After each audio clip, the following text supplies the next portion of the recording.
This is the magicwordpodcast.com.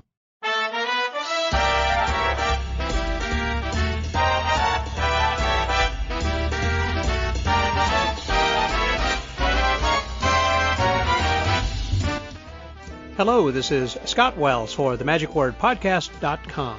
This week's episode is brought to you again by the Friends of the Magic Word. Those are the ones who help us financially to support this podcast and keep it going week after week. We are rapidly approaching our 600th episode and our 10-year anniversary. So thank you very much, everyone, for helping to support us and listening from week to week, and also for sharing this with your friends and on your social media and letting everyone else know about this podcast.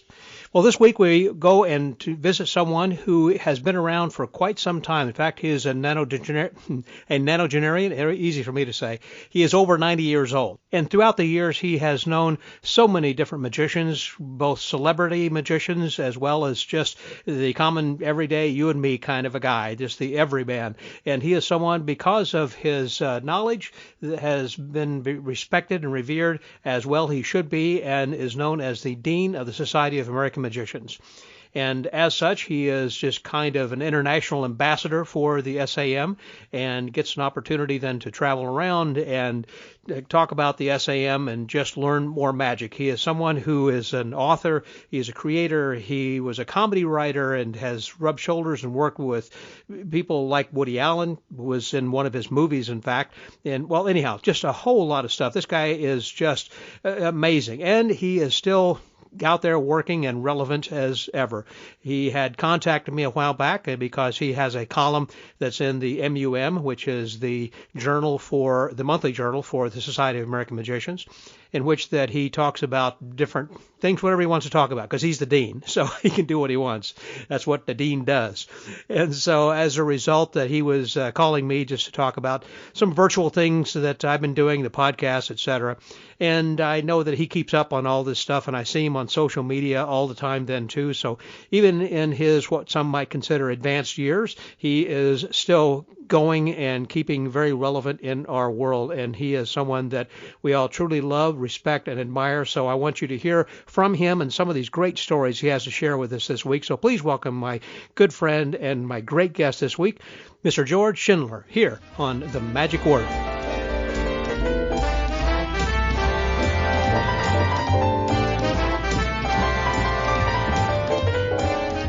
Today I have with me just someone that I am excited about getting a chance to talk with, and I know that you're going to be enjoying this conversation as well. I've been wanting to get together with George for quite some time, and it seems that our paths have only crossed sometimes at conventions where we have some brief time, but it hasn't been an opportunity where we've had a chance to actually sit down and chat for a long time. And I know that many of you know who he is, but some around the world that you should know who he is, and he has been around for a long time, so he should have met probably just about every one of you. But if not, let me just give you a little bit of his background, some of the things perhaps that you may not have known, and we might be having a chance to talk about here then today too, and a little bit of his background, because you may or may not know that he's appeared also in movies. If you look him up on IMDb, he's been in movies like Shandu the Great, and he's also was in Woody Allen's New York Stories. He produced his own World of Illusion show too. He was also a consultant to David Mamet in Oh Hell and the New York Opera Company's presentation of The Consul. In 1973, he became the co-founder of the New York School for Magicians. He has won the Christopher Award for Lifetime Achievement in Magic, and he is also perhaps best known then right now to the world as being the Dean of the Society of American Magicians. There are a lot of deans throughout the country and the world, but this is the Dean of the Deans, I guess. And so he is also the author of several books, Magic with Cards, Frank Garcia, Magic with Everyday Objects, which is in my library. Also, he's got basic balloon sculptures, and then Presto, which is Magic for the Beginner, and Ventriloquism, Magic with Your Voice. And as I mentioned, he is the Dean of the Society of American Magicians. Here's the Dean of the Deans, Mr. George Schindler. Hi there, George. Hello, good to hear from you. Glad to have you here. This is great. I've been, as I said, wanting to talk with you for quite some time. We talked first about the deans. I know that there have been several in the past within the S.A.M, which will include, I think that J. Marshall was your predecessor, and then it kind of goes on back a little bit. So tell me a little bit about what it is. What is a dean? There have been 9 altogether. I'm the 9th one. The first one was Harry Keller back in 1908. And then we graduated. I've known most of the deans. I didn't know Keller, of course, because he was way before me. You're not that old. Yeah. I knew Al Baker. I knew Jay Marshall. I knew most of the deans earlier, but the only one I didn't know was Dorney. I didn't know Dorney. He was the dean in Chicago many years ago. But there are only 9 over the history of it. And I'm the longest one around because most of them died early. And I've been hanging in there since 2005. So I'm still in there. I want to keep going and see how it finishes. Now, what are the responsibilities of the dean? And why did they get set up to begin with? Well, I don't know. The dean it's an honorary position for somebody who's been working for the society for many, many years, as I have and others have. And the dean has no function at all except to be the titular head of the S.A.M. Mm-hmm. When they asked Jay Marshall, what does the dean do? And he said, nothing. He said, I'll take the job. He was good at nothing, huh? Yeah, he was bad. And he was really a true dean. He was really a guy who promoted magic very well all over the world. But it's not only just promoting the magic, then, George. Of course, it's having a respect and a knowledge so people can come to you, and I'm sure they do frequently. Well, that's very nice of them. And I'm old enough. I'm in my 90s, so they can ask me all the questions they wish. It's a very nice honor to have, and I'm still working for the society. I do a column every month for the M.U.M magazine. I've been doing those for many years, since 2005. Mm-hmm. So I do that every month, and I'm on the board of directors. I'm one of the members of the council. So I go to all the meetings, and I put my 2 cents in whenever they ask me, and even when they don't. Well, you are a past national president of the S.A.M, correct? Yeah, 1982 I was president, yeah. In 1982, so it took then like another 23 years before that they decided to make you dean? I got it in 2005. Yeah. So it's not that long. Okay. And so do people contact you like out of the blue and say, I've got a question, or I want you to tell me some information about this or that, or do you recognize this picture? This morning, as a matter of fact, when my girl was doing a book, and she wanted to know if I knew 2 people from the past. I did know them, but I didn't know them well enough to put it in a book. Yeah. So it was interesting. She does come. People do come to me for answering old questions. I do know a lot about the organization, so I guess I'm up for that. So that's one of the things in which you are a walking and talking encyclopedia and history book, basically, so you can go back and they can ask you, saying, have we already tried this idea before? Did it work or not? Or yeah, they do that, but what they don't realize is that I have a very good research. I can get back to them, but I know where to look if I don't have the answer. Okay. So that's worthwhile. Well, sure. Knowing where the bodies are buried is very important. Sure, yeah. And I know that, of course, that out there in New York that we've got the Bill Kolish's Conjurers Archive. That's very, by the way, for research. It's tremendously helpful. He's got every book in the world on his. I do a lot of research on that very well. Yeah, he's good. In New York, we have the Parent Assembly, which was the original Society of American Magicians in 1902. Up until 1917, there was no group other than ours. In 1917, Houdini went around the world as president and set up other groups. So he was the first president of the national group, but he was not the first president of the society, as many people write, which is incorrect. So who was the first president, actually? Elmer Ransom. Oh, that's interesting. So now, is that the Ransom? They have the Ransom Center here in Austin, Texas, where they hold the Houdini collection? Probably. Ah, okay. Now it's coming together. Wait a minute. I think it was maybe Mortimer. Oh. Mortimer may be the first one. I know there were 2 guys at the same time who were very active. But Ransom was one of them. Yes. So no doubt Ransom actually knew Houdini, which is why that he had amassed his collection. Houdini wasn't involved until 1906 or 7. They didn't bypass him. As a matter of fact, in 1908, he resigned from the organization because they didn't want to use his magazine as their newsletter. So he fit a peak. He left. I don't know if he actually paid any dues, because when he got on board again, he became an honorary member. Later. Okay. He may have paid his $4 dues. I'm not sure. Well, what was his incentive to join the organization? You think just to have that backing, an approval, or what? Sure. It's a very well. Listen, it was a very honorable position. At that time, there were only one in the country who was that big. There were smaller groups around, but they were not really organized. And New York was very, very big. Every magician who wanted to join from all around the world joined the Parent Assembly, the original one. Mm-hmm. It wasn't called Parent Assembly until 1917. It was the S.A.M. So it was just one organization, and then they decided to have individual assemblies in each of the different cities and states and countries? Right. Okay, so everybody belonged. I see. He promised number 2 to 2 different people, and each one thought they had number 2. It turned out to be San Francisco, and Detroit was number 3, I think. But this goes back. Everywhere he went, he rounded up magicians and went to their local clubs, and got them involved in a national group, which is a good thing. We were a great organization, and we still are, actually, in so many years. I know that it was the original large organization of combining people outside of just even a rural area or an urban area, and that later came with the IBM when they had approached Houdini, I guess, about that, saying we're wanting to branch off or have our own, and there was a little bit of rivalry at the early days. I don't know. Well, I wondered. When did the IBM begin? Was it 1930, 1928? That sounds about right. I think it was around 30. Houdini died in 26. Mm-hmm. Matter of fact, we go out to his grave every year in October and November to honor that. Well, I want to talk about that in a few minutes then also, but for some reason I was thinking that maybe it was in the 20s while he was still alive, because I was thinking that someone had gone to him and he said, we don't need another organization, the S.A.M. is fine. I had never heard that, but it's possible. Houdini was a one-man thing. He wasn't everything for Houdini, like our president now. Everybody has to be Houdini conscious. Oh, yeah, quite a promoter, that's for sure. He was probably the greatest publicist I've ever heard of. Remember, when he was around, there were very few movies. He had pioneered that. There were only newspapers and not much radio. And so he was all around the world getting publicity. Thousands of people came to see him without TV. It's amazing.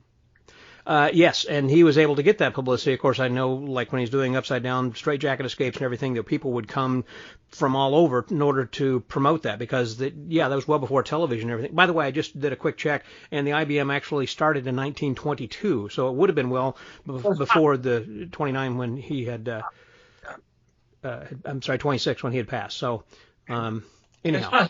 I have no idea. I'm not a big Houdini collector or anything. I collect pictures, and I got a file of everybody's pictures on my folder. But that's about all. I'm not a Houdini collector. There's so many Houdini collectors. There's a friend of mine in my neighborhood, Freddie Patel. I don't know if you know Fred. He's got the largest collection of handcuffs I've ever seen. I did. In fact, that there was something that was on the Magic Collector's Corner.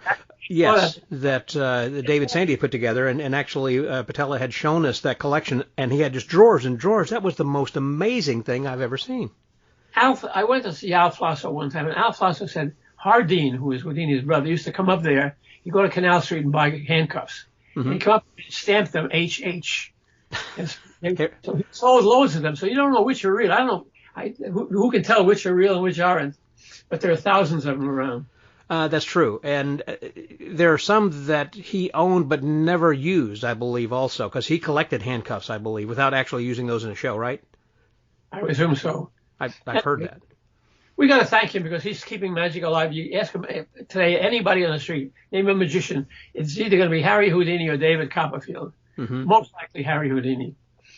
More than likely, and that was an issue also for the longest time of us trying to get, and I say us because I was very involved in trying to get the postage stamp struck for Houdini that finally happened after so many years, because I remember when, who was it? I know that there were some movie stars back in Hollywood who were even trying to write letters and petition to get Houdini. Cary Grant, I think, was on the board of directors for the Academy of Magical Arts. I was at that ceremony in New York in 2002 when they gave us the stamp. And the stamp came out at 37 cents, and they didn't publish it at that. They decided to raise the price. So it was originally 37 cents. It was 32 cents. It's now 37. But I remember they changed the price at the last minute. So, I've got a stamp over here. Hold on just a second. Maybe I can put my 7 cents. I can put my finger on it, and I believe, I've got a sheet of them right over here. I haven't touched them. I got a bunch of them. Is there 37 cents on it? Those are. Let me put on my glasses here then too, and 32 cents. Or wait a minute. Oh. Is that? Boy, that is kind of hard to see. But no, I'm sorry. You're right. The sheets are 37. Yep, they're 37. You're right, 37 cents. They originally sent me a picture of that, which had 32 cents on there. They published it at 37. We had quite an exhibit. We had a thing. David Copperfield there was introduced to the stamp, and it was very nicely done. They sent me a plaque, which you can't see, but I have it on my wall, of the 4 stamps in the corner and the big one on top. I helped publicize that in New York, so it was a very big event for the post office in New York. Similar probably to the release of the magic stamps that they did at the Magic Live convention a few years ago. Were you out there for that whenever they had? Yeah. Well, they had, I don't know, an assistant to the Postmaster General who was there and talking about it, and Copperfield was there as well to aid in the release, and then everybody got to buy the stamps. But that was during the S.A.M. Was that during the 100th celebration of the S.A.M.? The 100th celebration was in New York in 2002. The Right. Magic Live had to be later than that. Yes, but I'm saying when they released the stamp, was that in conjunction with the 100th, or was that a separate thing? No, it was separate. Okay. So speaking of the Parent Assembly, I know that each year that they have a big, what's it called? Salute to Magic Salute show. to Magic, that's what it is. And they always have someone who is the guest of honor, someone who's selected. We name a Magician of the Year. In years past, they had their shows began really in 1908, and it was actually at a dinner or a banquet or a local public show. But they didn't call it Salute to Magic; they just called it the show, and they would honor people each year. And I have a collection of all their old programs. So it's just, but the first Magician of the Year was actually Milbo and Christopher, who let me see what year that was. He was named Magician of the Year as the first Magician of the Year. Prior to that, they just honored people. After Christopher was Amadeus, so it goes back to 1909. They had the Magic Vaudeville show. Okay, that was what it was called first. And that was an actual public show. And they would try to raise money to have a building to meet in, which they didn't do very well. In May of 1912, they had an annual banquet. And at those banquets, they started honoring people. Mm-hmm. I don't know who they honored back in 1924 or 25, but in 1966, Cardini was the first person they honored as an honoree for that event for the public. Mm-hmm. They go on from there. And John Mulholland, Cliff Green, Muhammad Bey, Senor Wences. And then Christopher came along in 1971. He says, I want a better title than honoree. So we made a Magician of the Year, and that's to this very day. And every single year, it's the oldest continuing magic show in the United States. Been running every year. And this year, for the first year, we had a virtual show. Mm-hmm. Instead of March, we ran it in May with Joshua J. as our Magician of the Year. It wasn't a great show, but it was a virtual thing. It was the best we could do under the circumstances. Sure. And you probably had even more people attending virtually than you did live? No, we had about the same thing. It was about 250, something like that. Okay. The biggest show we had was Amadeus show, where we had well over 1,000 people. And that was interesting. That was at the theater in Hunter College. We used to call it the Hunter Show because we ran it at Hunter College.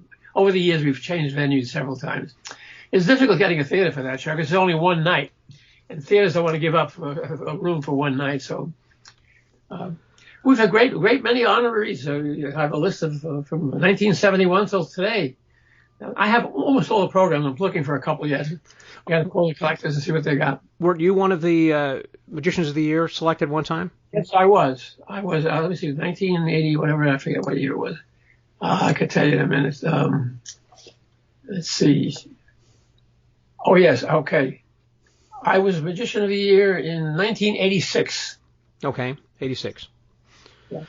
And right after me was Terry Seabrook. He was one of the first one we ever brought in from overseas. Oh, he was the first international guest. There was quite a flap over that because he wasn't a local member. And they wanted only members. So it was very tough to find members who were qualified, you know. Most of our members are not professional magicians, you know. So after Terry Seabrook, after the flap was over, it died down. Then we got in Johnny and Pam Thompson. They were the first non-members who were honored, but they were Americans. So there was another flap because they're not local members. They were members of S.A.M, but not. So there's politics that go on even locally. Oh, yeah. Every year, we're running out of people. You know, we're running low on people. You want to? You come and donate, become a member, and we'll make you a Magician of the Year. It's really, you got to wait a couple of years. So you just have to buy your way in, maybe, huh? Not really. Not really. I know, just kidding. And I know in the past, like Eric DeCamps and Mary Edit and several others have had that. Magician of the Year, yeah, he was. Eric DeCamps, Magician of the Year. M.U.M, father of the That was somebody, by the way, that M.U.M used to have his M.U.M's restaurant and perform. It's called Mostly Magic. Mostly Magic. It was great. I loved it. And Mostly Magic was became almost a comedy club on Thursday nights. Uh-huh. And then Friday and Saturday was magic. It was a very small place. I think they were able to feed about 30 people. And then eventually he stopped feeding them, and we just gave them the drinks. But it was a great place to work. If I had nothing to do one night evening, I could, any Friday or Saturday, if I had nothing to do, I'll give him a call and I'll go get in and book in there. He didn't pay a great deal of money, but it was great. But it's some place to go and practice and actually work on new material? Yeah, it was before Monday Night Magic. It was very good. And we 4 acts or 5 acts of magic was pretty good. And M.U.M, of course, always emceed and performed. He was a great performer. Had his own style, his own unique performance. It was very unusual. He was an Indian, is that right? He came from Bangladesh. Okay. And he moved to Canada. He was an engineer. He built one of the bridges in Canada, I believe. Oh. And then he came to America, and he still was an engineer all his life, but he married a Jewish girl in New York, and they set up this little club. And that was his true love. It was a little magic club. And that lasted for 15 years or so? More than that, yeah. I don't remember what year he died, but it was a great place to work. And you know, some of the performers all around the country, if you come into New York, you always want to get a job there. Mm-hmm. Put you in. And the great magicians worked that little tiny club. It was very difficult to work, too. It was slope seating, about maybe 50 seats altogether.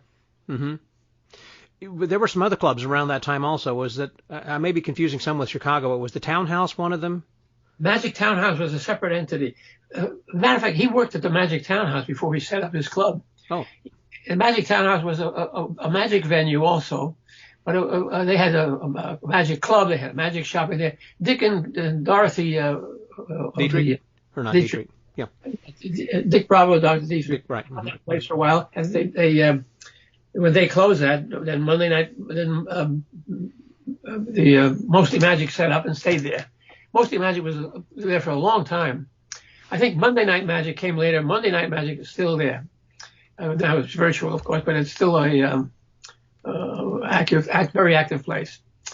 And there are a couple of partners around that. And there are very few actually places in New York. Occasionally a show would pop up and disappear. Some restaurant. Steve Cohn of Tannins was running a show as well for a while. The big show now is Steve Cohn, who's he's not running right now, but he's looking for another venue. He was running at the Waldorf, and he's a millionaire magician.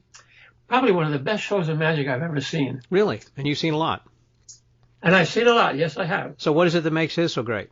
First of all, it was a parlor show, an intimate parlor show. I think he had 50 or 60 seats. Right. And it was in a hotel room with the seats set up and just him.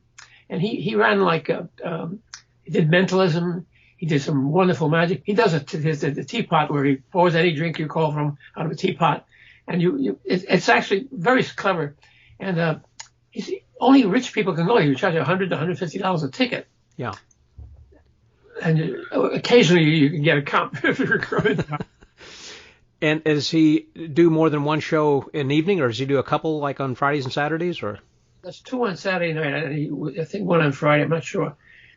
So I thought he moved over to the Ritz. He did. When the Waldorf closed for repairs. Oh, is that what it was? Okay. Yeah, and so he moved to the Ritz, and it's a much smaller headquarters. The one in the Waldorf, the Saudi Arabian prince, when he came to New York, that was his apartment. Oh. And that's where he ran the show. It was fascinating. Anyway, did he have a deal with that prince or something, or how did that come about? Oh, the night. Well, very rarely when the prince came in, they put him in another room. Okay, so he retained that room, so whenever he wanted, he in town. It's a 3-room suite. It was a lovely place.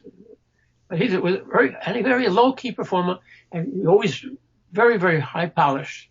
Mm-hmm. He did some remarkable things. He did the production of the brick under the hat, which was a very old trick. Yeah, kind of Mellini-esque, except Mellini used ice. Mm-hmm. I also was fortunate to be able to see him when he went on the road and actually took the show here to Houston. And And I don't know how many times he had done that, and I didn't know if he was going to be doing it again, so I was fortunate to get with a group of magicians. We went over there one evening. He travels all over the world. Some potentate will give him a call, and he'll fly to some foreign country and do a show for a night and fly back. Yeah. He's very proud as they always want the tea kettle, so he had to bring his tea kettle with him, which is very delicate. I hope he's got a backup. It kind of reminds me of Walter Blaney, that whenever he had his miracle hoop and had two of them, one is a backup. I know it's a lot of preparation involved in that for whatever.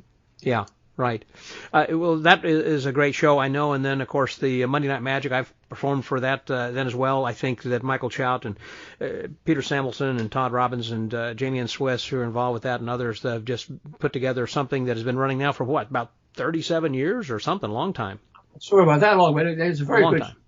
And they get their own clientele, and they're not necessarily magicians. A lot of magicians go to that. Sure. Magicians are pretty cheap. They don't want to pay the money. They want you think? Yeah.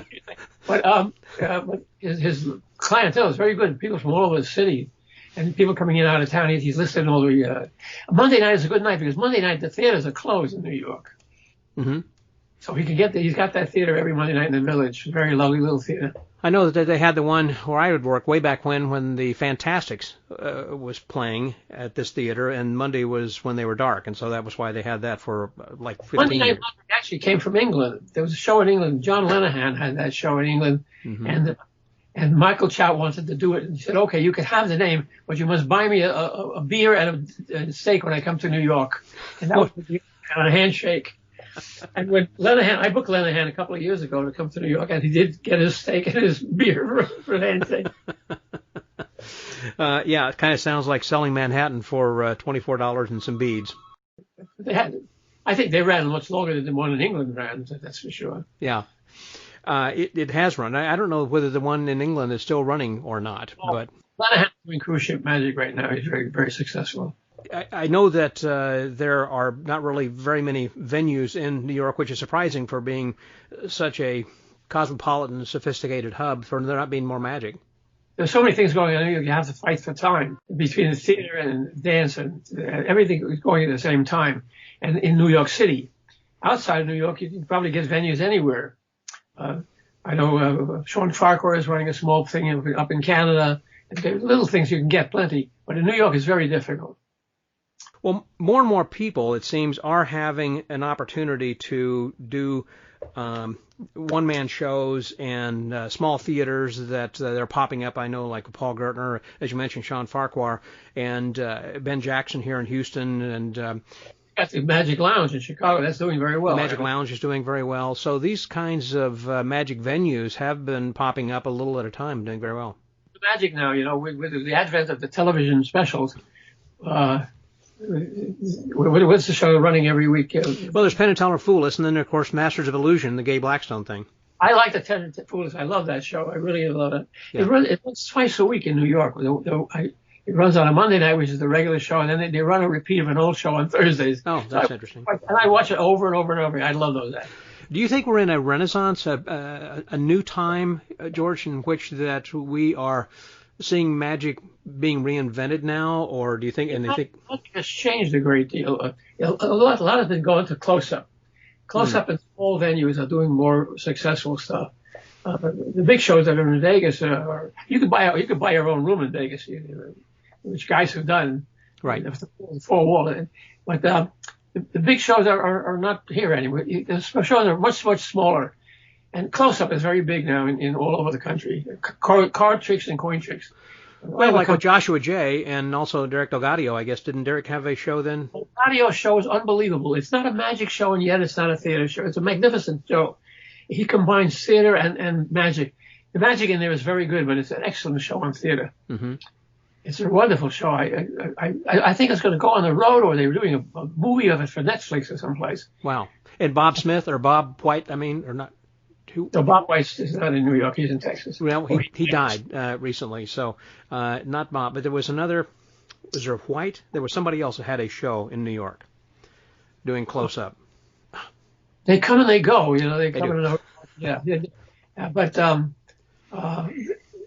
the big it was very Dan good White. show. It's Dan White. No, I don't know him. Dan. Okay, never mind. I'll cut that out. That's all right. Give him a plug. Well, he had a show that was in New York, running about the time when Darren Brown was there last. Darren Brown was the first well-known magician since the Blackstone show left, and he was very successful here. He's quite an interesting performer. I don't think there's another performer like him. He's a very unusual performer. Completely. It's interesting they had to bring someone from overseas because we didn't have somebody here in the U.S. Well, we probably do. We just haven't found them. Okay. And the really big shows are running in China. You got Franz Ferrari's show in China and in Macau.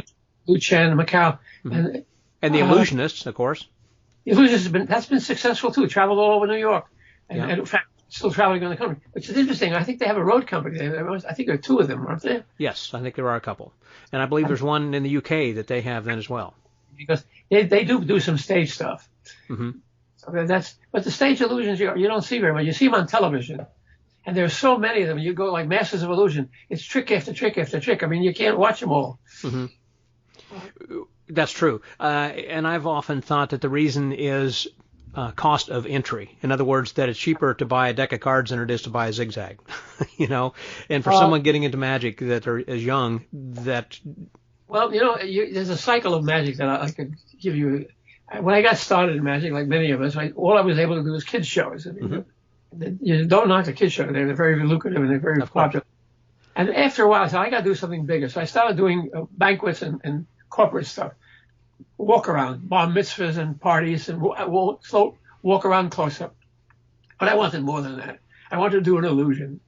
So I bought an illusion and a station wagon. And then the illusion shows in the 1960s and 70s, very difficult.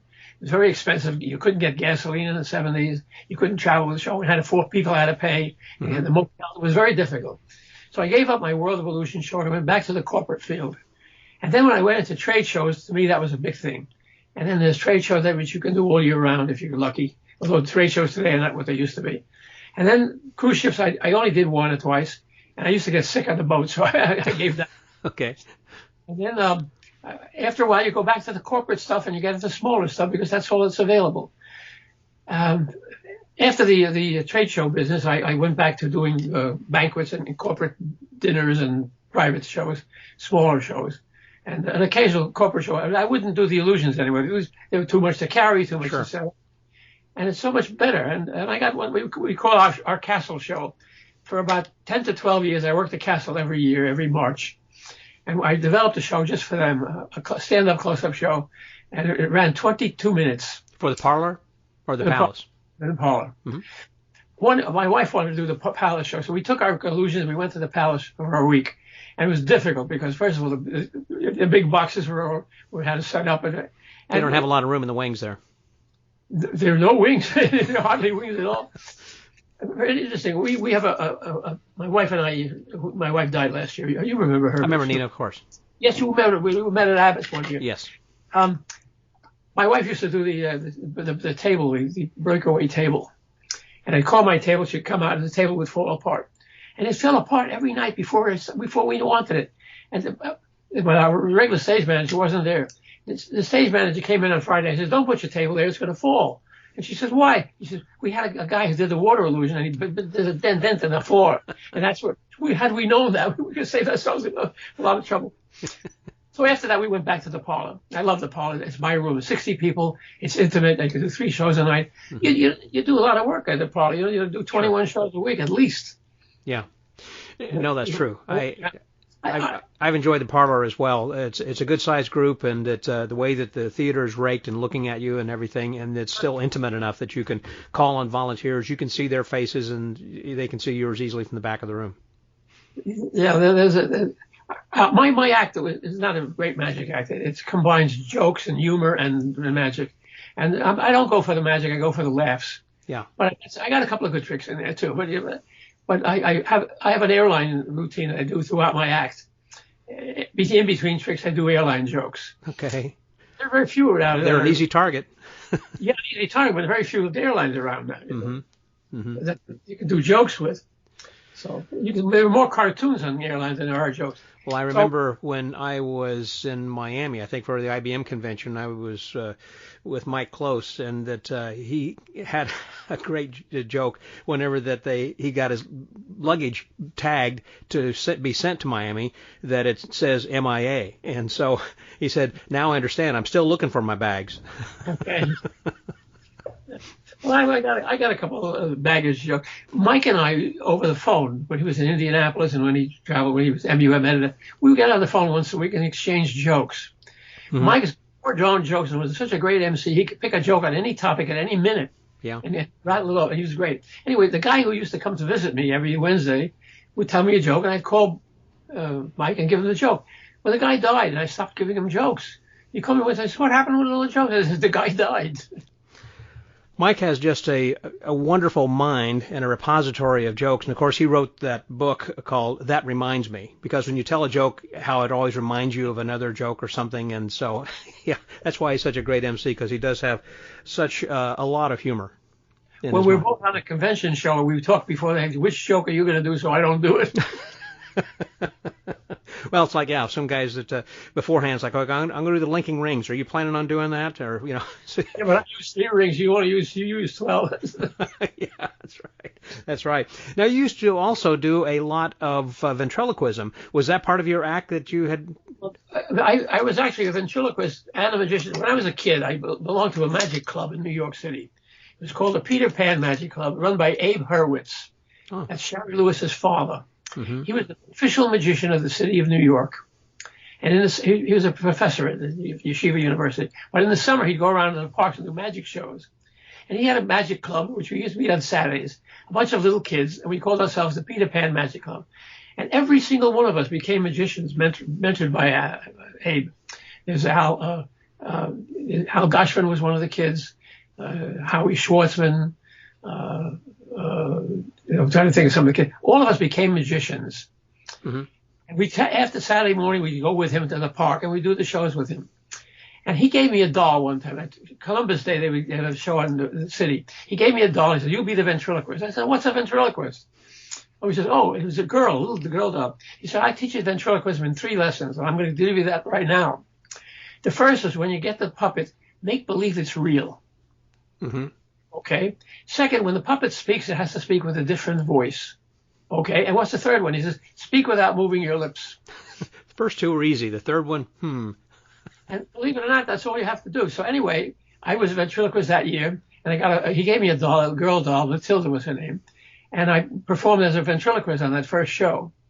And of course, I kept it, and I did ventriloquism in and out of my show. I usually close with a puppet now. I used to use a doll, but now I use a rabbit. In fact, I don't use any. I wrote a book on ventriloquism back in 1983, and I had that story in there. One of the first tricks I did on Columbus Day, I had an Arabian tent illusion that they gave me. We had to borrow our tricks. We didn't have any tricks. And so I used to open the Arabian tent illusion, and this little girl would come out. Phyllis Ritz was her name, and she would dance. And Phyllis Ritz was Abe Hurwitz's daughter, Phyllis, who became Shari Lewis years later. So I produced her from an Arabian tent illusion, my biggest production ever. And she went to a ventriloquist named Carol, a black ventriloquist who taught her ventriloquism, a very, very well-known guy. So, how did she get her break to have her Shari Lewis show with Lamb Chop and all that? Do you know? Yeah, she was a performer before then. She married a guy named Lewis, and her father had a camp, a summer camp. He called it Camp Shari. It's named after Hebrew camp. So she took the Shari from the Camp Shari, and Lewis was her married name, and she became Shari Lewis. She was on a list of Green Jeans and some local shows until finally she came up with this little puppet. She called me one time. She wanted the girl that Abe gave me, and I said I didn't want to give it to her. And it was made by Stanley Burns, who made it for me. And I said I'm not in good condition. So she went on and got her own puppet.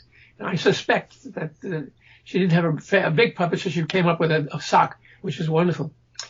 A few years ago, I guess it was 1980s or 90s, I did a show called Magic in the Park at Joe's Pub, and Shari's daughter came down and did Shari's act every night. Did very well, by the way.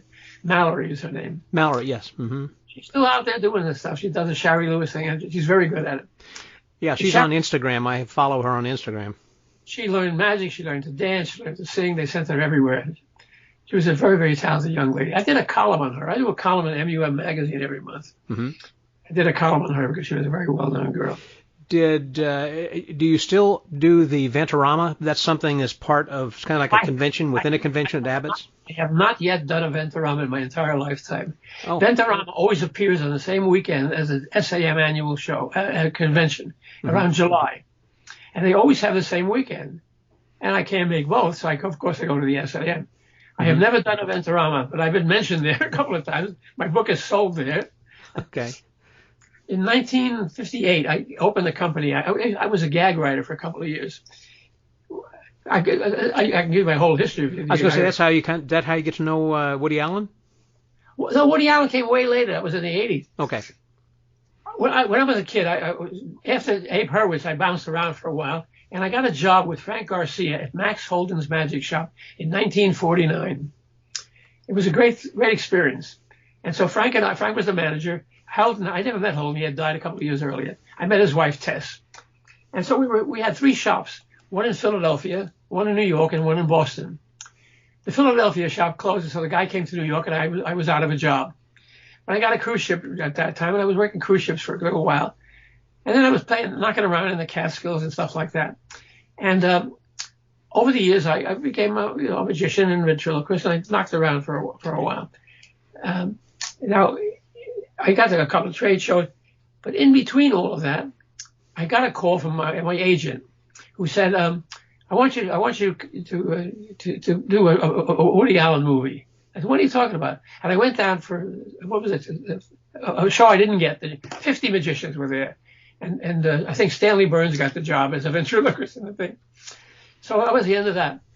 Then I got another call, and I was at home, and a guy called me. He says, "I want you to come in tomorrow." And I said, we did a lot of cattle calls. A cattle call is when an agency calls you, you go down, you rehearse as a magician, and then they hire an actor to do your job. I mean, that's what a cattle call is. Okay. We went down. I said, "I'm not going to go there." I said, "Send your video." So I got a taxi cab. I gave him my video, and I sent him to the thing. I got a call that night, and she says, we'd like to talk to you. Want to come to Manhattan tomorrow? I said, "What's tomorrow?" It's too late. I can't make it. She said, "Well, we got your video." I said, "Wait a minute. That's the one I sent." I didn't know who I sent it to. She says, "Come down." And I get down, and I didn't know who it was. And I get down, and on 23rd Street, there's a caravan set up, and the food outside on the street. I walk in, and there's Woody Allen sitting in a little chair inside the caravan, and he tells me what he wants. He says, "First of all, I want you to shave your beard." I said, "No, I'm not going to shave my beard. That's my trademark." He said, "Well, you can always wear a fake beard when you perform." I said, "No way." And then we talked for a little while, and I said, "I'm not very good on memorizing scripts." He said, "That's all right." And he said, "Well, thank you very much." And I leave. And we had a magician's table, a lunch table every day in Manhattan. I went to the lunch table, and I got a phone call. My wife called. She says, "What's this?" I got a call. They want your next size, and they want your, what is that for? She says, and they want you to be at a theater in 34th Street. "What's this all about?" She says, "Woody Allen hired you for a movie." I didn't know I got the job. I didn't even know what it was about. So I ran down to the thing, and I had to pick up a script. It was a page and a half script. Then I ran down to 34th Street. I got measured for this costume. They had the costume already. They had already shot the scene, and they didn't like it. They shot it with an actor who didn't wear a beard. And I did his scene over again as a magician. Mm-hmm. And so I did that scene. And then that night, I got a call. Are you a member of SAG? SAG. Mm-hmm. I said, "No, I'm a member of AFTRA." "Well, you can't do any more. You've done. I think I could do 3 free ones." And she said, "No, you've already done them on TV." I had done TV shows, so I had to go down and pay $800 to join SAG. I had barely $800 in my checking account. All happened in 2 days. That was over the weekend. On a Monday here, I was in a theater, and I was on a set, and I was in a movie, and it was fascinating. I only spent 2 days of that movie. But did they pay you enough to offset your $800? I got $400 a day, and I did 2 days. Broke even. I broke even, but 15% we had to go to the agency. Yeah. In addition to that, I get paid every year. SAG sends me a residual every year. I get paid $8 and $12 and $15.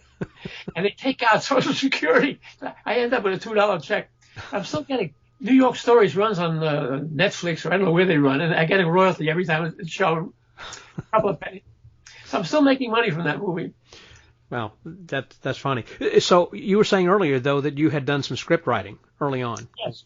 In between when I left the Max Holden, I was knocking them around. I used to meet comedians in the Hanson's drugstore after every show in the Catskills. Were those the guys who were working like the Borscht Belt and everything? I was working the Borscht Belt too at that time in the 50s. And so, but they needed material, and I was writing material for them. And so I was selling jokes and gags. And some guy came to me and he said to me, "Can you write a ventriloquist script for me?" I said, "Sure." So I wrote a script for him. He said, "Can you get me a doll?" I didn't know where the hell to get a doll. There was a guy in Chicago who had a doll, who was selling vent dolls. And so I bought a vent doll for him for $150. I sold it to this guy for $200. I said, "Hey, I can make money that way." So I set up a company, a gag writing company called Showbiz Comedy Service. I still keep part of the name. And I was selling jokes and gags by the pound. I mimeographed them and I collect them, and I've got quite a collection. I don't know if you could see my tape back there. My bookcase is full of books. Yeah, full of stuff. Anyway, so I was writing, and I was selling vent dolls. And at one time, I was the largest supplier of vent dolls in the country. I sold about 12, 15 a year, to give you an idea how big it was. And Frank Garcia, I met Frank Garcia back in the 60s. We'd been apart for about 10 years. I hadn't seen him. I was working shows. I never met another magician on the show. I was a magician. There was singers and dancers. So I met Frank at a banquet, and he said, "I don't write very well, but I got a lot of tricks. You want to write my book?" So I wrote the first Frank Garcia book, which is $1 Million Card Secrets. And I didn't know close-up magic. We had to sit on a table and learn close-up magic. And if I liked it and learned it, I was able to put it in the book. Mm-hmm. Frank, by the way, was a very good cook. I was going to ask about some of the recipes that were in his book. Go ahead. So we're sitting on $1 Million Card. We're sitting at a table, and he says, "How do you like the trick?" I said, "Great, we'll put it in the book." "How do you like this trick?" "We'll put it in the book." He says, "How do you like the chicken?" I said, "We'll put it in the book." And we had a laugh. So we said, "Let's do that." My wife at that time was a very good cook, and she had a problem with her cookbooks. Every time she'd have an open cookbook, the page would turn when she wanted to do something. Yeah. So we had it ring bound like a cookbook. And so when the book was published, we had a book recipe and the chicken recipe in the back of the book. But I learned a lot of close-up magic from that, because I was always stand-up in comedy. I was not interested in close-up. Right, because I recall that not every one of his books had recipes. I think there were only about 3 or so. Is that right? I'll tell you how the second book, we were in Tannins, and I said to a guy, "What's your book, $1 Million Card Secrets?" He says, "I don't like chicken." So the second book, this follow-up book was Super Subtle Card Miracles. And it was a follow-up to so we put a recipe, a meat recipe. Then Amadeo was an old friend of ours. He wanted a book written. So we wrote a book called Amadeo's Card Magic. Mm-hmm. There were 3 tricks of Amadeo's and 12 tricks from Frank and I. But anyway, so we finished the book, and he says, "It's a lousy book." I said, "Why?" He says, "It's got no recipe." So we put a recipe in the back of his book. And the 4th book was the All in a Nutshell. Frank had a very good nutshell routine. It's 3 shells, an excellent routine. And I wrote it up, and we put it in the book, and we put a nutshell, a filet recipe in the back that you make with walnuts. After that, I stopped writing his books. We wrote books together. We wrote Magic with Cards, which was our biggest seller ever. I think the one that was that had, what was it, baklava, I think, or something in it. That was the nutshell book. Yes, because I had made that recipe some years ago that I was going to Austin for the M.U.M convention, and Richard Garriott was hosting some of us at his home. And so some people bring wine, and I thought, I'm going to bring some food. And I prepared that recipe since he liked magic and everything. And I made the baklava, and he said, "That's the most amazing thing anyone has ever brought." And it was good. Very good. I wrote the first couple of books for Frank because Frank was not a writer, but it was a handshake arrangement. We never had a contract, and I didn't own the books. Mm-hmm. When the Amadeo book came out, I got my copyright on that. And then afterwards, we had a falling out. Frank and I were working with a designer, Reese Games, a toy company, was putting with a lot of magic sets on the market back in the early 70s. Mm-hmm. Reese hired Frank and I. We designed the magic sets, and he put them on the market in department stores. And Frank and I traveled the country for him. And so we were very close that way.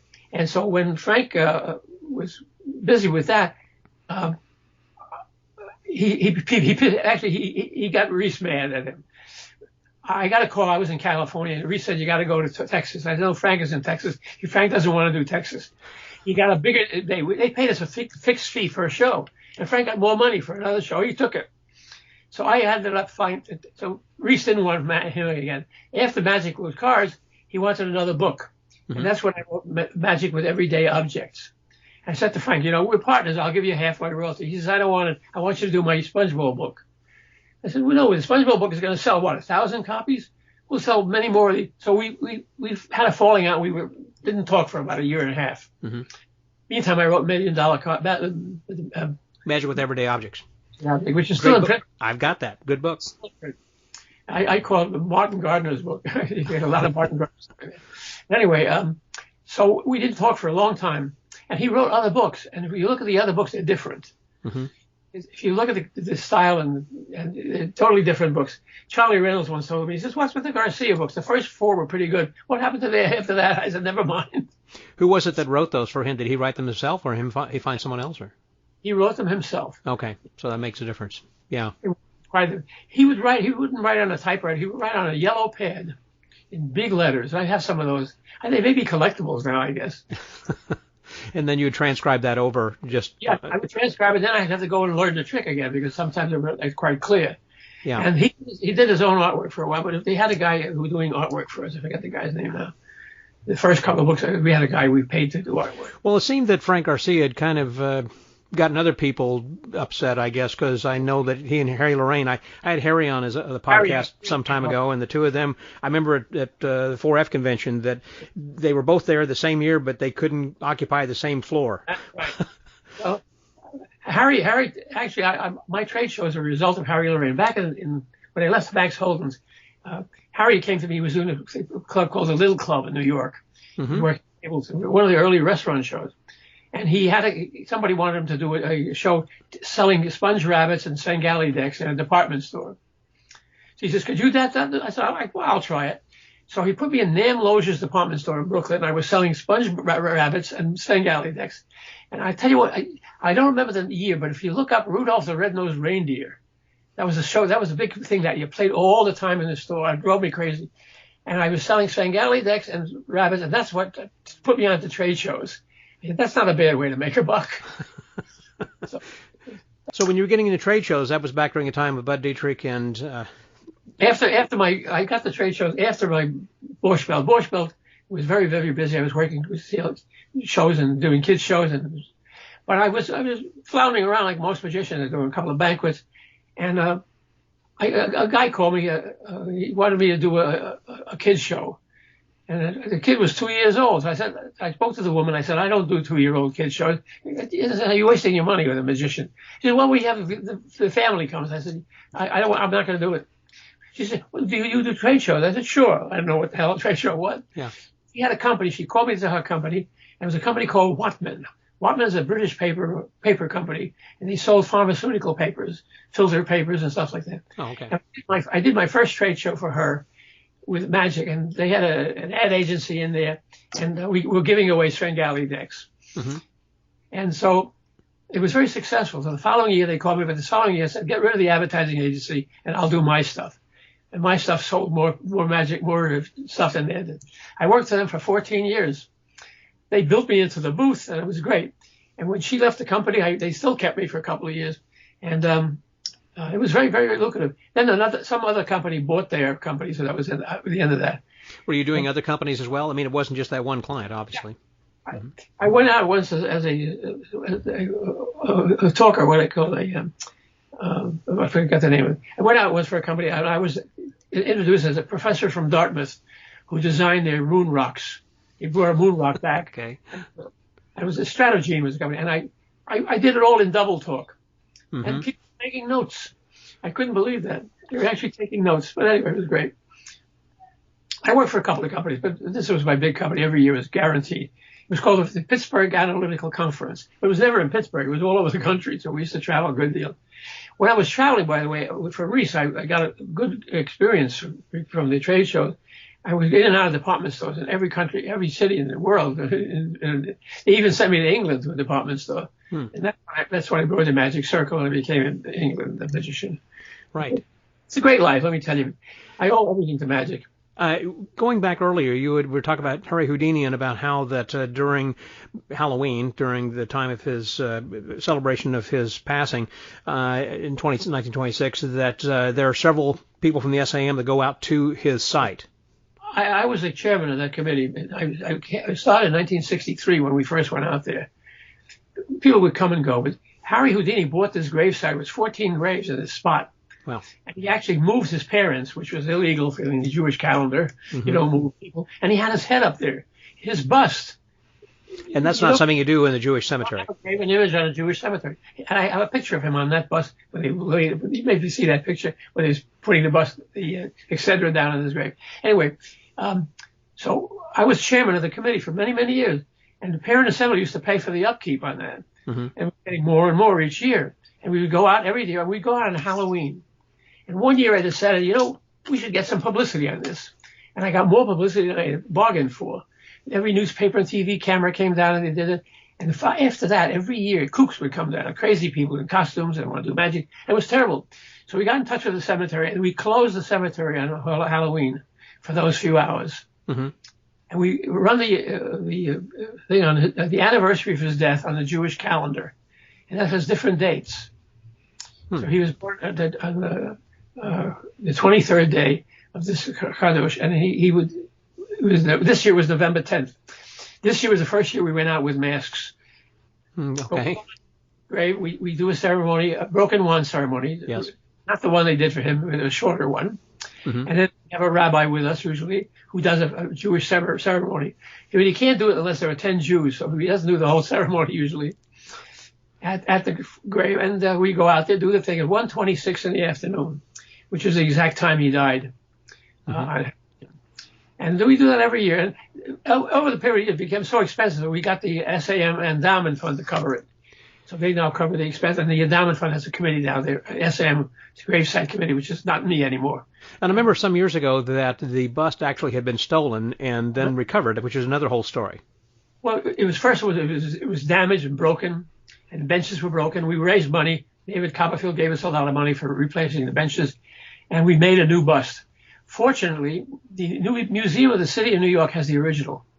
It's a Cassidy bust, and that's where it is. I borrowed it one year. And we made a copy. And that's the copy we made all the rest from. If it was broken, we'd make a new copy. We decided not to keep it on the grave anymore because it was being stolen. So we kept one on the grave, and it was stolen. Mm-hmm. After that, we bring it out just for the ceremony, and we bring it home. It was under a guy's piano every year. So if somebody's going to be going out to look at it now, would there not be a bust? Now, here's the story on that. Dick and Dorothy had the Magic Townhouse, and we loaned them one of our copies for display. And obviously, they made copies of their own. Sure. There are copies all over the place. Randy had a couple. Penn and Teller have a couple. So a few years ago, after the bust was stolen, they took one of their copies and they did it and put it on the grave themselves. And they bore all the expense. The one that's on the grave there is theirs, actually. It's their copy. It's still there, thank goodness. But we recouped the one that was stolen. We got it back from the police department, and we had it on exhibit at Phantasma Magic Shop in New York. He has a Houdini museum there. I have seen that, yes. He's moved this past week or two. I didn't know that. Yeah, he took his shop closed, and he brought it to his home in New Jersey. He's setting it up there. But we took the bus back because I wasn't insured that way. So now we have the bus back in our storage area. So we have two. But both of them are copies. They're not the original. Yeah. Funny story. I was actually, when I was staying with Michael Chout a while back, and that he asked me if I was going to be going downtown on the subway, and he said, would you pick up the playbills for tonight's show? And I said, sure. But I was also wanting to go by and visit with Roger Dreyer there at the Phantasma store. And long story short, in the big city of New York, they're both in the same building. I think that the printer was on a different floor, like 2 floors down from where Phantasma was. So I was going to the very same place. Unbelievable. Yeah. At that time, they were down in the big exhibit hall that's down there. Now, over the years, of course, that you have known everybody. You mentioned Abe Hurowitz and so many other people, and Al Flasso and whatnot. Were there some characters that were larger than life that you knew that When I was at Holden's, I used to have customers. I thought they were customers. They were famous magicians. I didn't know who the hell they were. Yeah. Orson Welles came in one day, and I was very thrilled with that because he was a known character. Mm-hmm. Dai Vernon used to hang out there, Doc Daly, and guys like that. I used to. We had Saturdays. We would close Holden's at 3:00 in the afternoon, and we walked down the street on 42nd Street. And went to Abbott's. Abbott's had a place where Ken Allen was running a shop. At 4:00, we take them and the customers and go down to Tannen's because he closed at 5:00, and we brought our customers with us. And Tannen's had a little corner where Jack Miller was in his tuxedo, and he was teaching the holdout. And it was a fascinating place. If you want to see Holden's Magic Shop, you go to David Copperfield Museum. He's recreated the entire magic shop from 1440 Broadway. Mm-hmm. Yeah, that was that was in the Wurlitzer building. It was on 42nd Street. Yeah, I visited that. That is an amazing thing and an emotional time too for those I'm sure who had actually visited. Copperfield called me all the time to see what I remember because he was there in the 60s and I was there in the 40s. So. Yeah. You probably remember David when he was. I remember him. Yeah. We had a rule that I was a sergeant at arms one year at Parent Assembly. We wouldn't let people in unless they were magicians and they were members.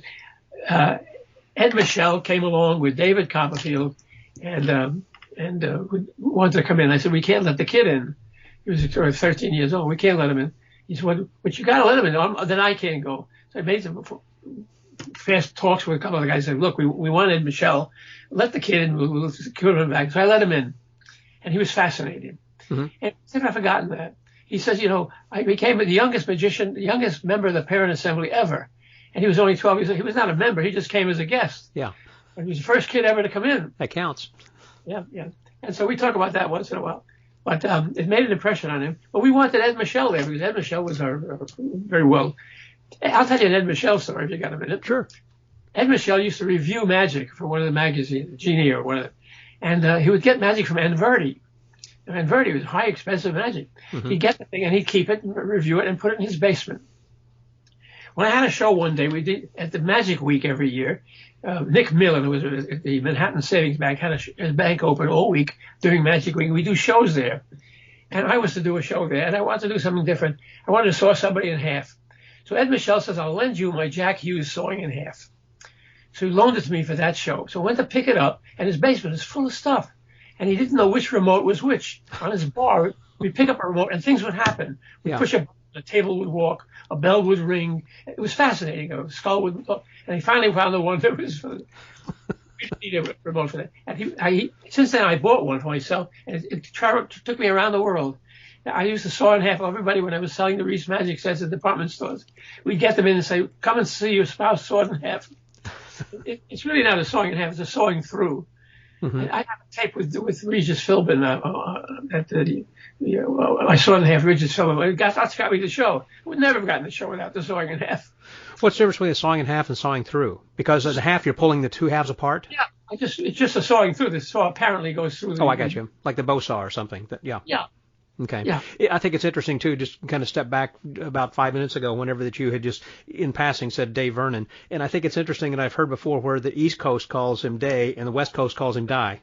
I was talking to somebody in California, and I said, well, we had Dai Vernon. He says, Dai Vernon. I said, no, in New York it was Dai Vernon. I don't know what a great magician he was, but he was always sitting in a chair there or at Tannen's. Both of those shops were very well received. Famous magicians came in. I didn't know who the heck they were. Mm-hmm. Then later on, I said, wait a minute, I met that guy. I knew him. And they all wrote books and stuff like that. So, Stars of Magic series. Remember the Stars of Magic, which is a great book? Of course I do, yeah. And that he had, yeah, of course. I didn't know who the heck they were. I knew Johnny Scarney because he used to come in, and Frank Garcia used to play around with gambling stuff. Mm-hmm. And he and Scarney would talk gambling. And so I used to meet Scarney. I knew who he was. Yeah. Dai Vernon was, of course, I guess, kind of ahead of his time, and he was, I would think of him as kind of being the early millionaire's magician because it seems that from the pictures I saw that he was kind of performing for all the New York elite. I don't think he performed that much. He was a great teacher and he was a great magician. But I don't think he was that much of a performer. He had a Harlequin act he was doing in hotels for a while. He wasn't doing very much. So he wasn't really performing so much for... He was worked for magicians. He was a magician's magician. Gotcha. I understand. Similar to Tony Slydini, I guess. Slydini performed a lot, yeah, but very similar. Yeah, Slydini was a great guy. I loved that man. He'd tell weird story. He'd make up a story, and you think it was true. One time he'd sit back and he'd laugh his head off because you believed him. Like what? Do you remember any? Yeah. He said, when I was in South America, I had a wife and 7 kids. What do you mean 7 kids? Yeah, well, 4 of them weren't really mine, they were hers. And we used to meet, and he would tell me, he said, I had a job as a shoemaker, and he would sew his hands together. He'd start with his pinky. Picture your hand, open your palm wide, and he'd throw his pinky, then he'd take the next finger, and he would pull it together when the thread came up. Then he'd go to the next finger and pull it together. When you got all through, your hand was, and he'd push it through the back, and you got a fifth. And like an invisible thread kind of a thing, yeah. Mm-hmm. It was so funny. And you're listening to this story. He's telling you he was a shoemaker. He was just making up stories. That is funny. When he was in a nursing home in his last years of his life, and went to visit him, and I brought him a real hank of rope and 2 silk handkerchiefs as a gift. And some guy in the newspaper wrote up, he said, you want to give an old magician a gift, a pile of rope and some old silk handkerchiefs? Actually, I brought a bunch of S.A.M kids down, and we did a show in his facility. It was very nice. Oh, I'm sure that he would remember that. Good way to go. Well, listen. He was a magician. It was amazing. Yeah. Speaking of a good way to go, that the name of my podcast is called The Magic Word Podcast. And I always like to leave by asking my guests what it is that is their philosophy of life. What is it that you live by, your words? Well, first of all, magic has been very, very good to me. I've had a couple of real jobs when my kids were very small. I had a real job during the day and a magician at night or weekend. If you really love what you're doing, do it. And try to do it above all else. And you have some setbacks. In 1970, I was broke for a couple of years. And then I got the lucky thing because magic came along and pulled me out of my ditches. Hang into your love, and magic is a true love. And I've met more people in magic that our friends say. My friends are very few are non-magicians, very few. I met them all around the world. I go to conventions merely to meet magicians. I don't perform there anymore. I meet magicians. I go to the castle to meet magicians. You meet magicians all over. I've often enjoyed that as well. It used to be when we had Yellow Pages. Whenever I would travel, I'd open it up under magic or entertainers and find the local magician and get together. First time I do when I get into a city is got the phone book and look up magic. And I met my great magicians. I got to England. Terry Seabrook picked me up from the airport. I didn't know who the hell he was. I found his name in a phone book. It was easy. Well, let me just say that you were one of the first celebrity magicians that I ever knew about. As I was getting into magic, you had just come through Tulsa, and I missed your lecture, but yours was the first set of lecture notes that I bought, and I still perform a copper-silver routine that you taught in that book. Let me tell you about that. Every year I do the same lecture, but I run out of notes, so each year I would reprint the notes with a different cover. And the guy's got 6 sets of notes, all in different covers. I have technical saying celebrity magician. That was nice. Sent me around the country. Wherever I went into department stores, I would always do magic lectures around when I was there. I became a celebrity because I was selling magic sets in the department store. Yeah, the local traveling celebrity. Well, listen, yes, I think that's a good way to leave that as far as that magic has been good to you and that do something that you love. And if you love it, do it, even if it's a downer for a while. Yeah. Sounds great. Well, George, it's been wonderful reconnecting. Thank you for your time. This has been wonderful. I know that the listeners are going to be getting a lot out of this, that just the sense of your excitement and the way that you live, and you're a young 90-plus-year-old gentleman. So 90 plus. And that you're... I hang around to see how it ends. I really do. Well, I will be there with you.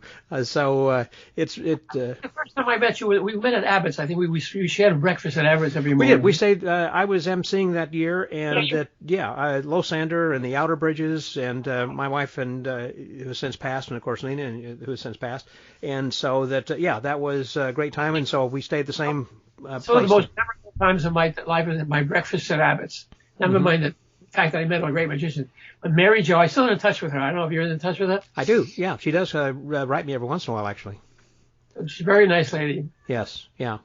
So, George, listen, thank you again very much. Appreciate your time. Thanks very much. I know the listeners are going to be enjoying this walk down history of magic, and you are a living legend. So thanks very much for everything that you do for magic. Thank you. So with the Magic Word Podcast, this is Scott Wells, and George Schindler, say goodbye. There we go. That was George Schindler. This is Scotty out.